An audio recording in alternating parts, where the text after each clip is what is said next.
রাজস্ব আদায়ে কিছুটা গতি বৃদ্ধি হয়েছে এনবিআরের ২০২৪-২৫ অর্থবছরে জানুয়ারিতে রাজস্ব সংগ্রহে ৭% প্রবৃদ্ধি হয়েছে, যা অর্থবছরের ৭ মাসের মধ্যে সর্বোচ্চ বৃদ্ধি।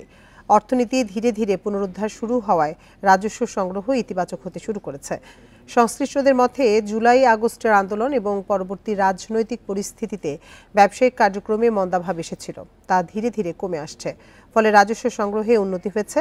তবে তারা সতর্ক করে দিয়েছেন যে রাজস্ব সংগ্রহ এখনও স্বাভাবিকের চেয়ে নিম্ন স্তরে রয়েছে। তাই আগামী মাসগুলোতে যদি রাজনৈতিক অস্থিরতা বাড়ে তবে বর্তমান প্রবৃদ্ধির হার বজায় রাখা চ্যালেঞ্জিং হবে। জানুয়ারিতে 7% প্রবৃদ্ধির পরও এনবিআর সূত্র অনুযায়ী 7 মাসে রাজস্ব সংগ্রহ লক্ষ্যমাত্রার চেয়ে 21% কম, যার ফলে প্রায় 50,000 কোটি টাকার ঘাটতি হয়েছে।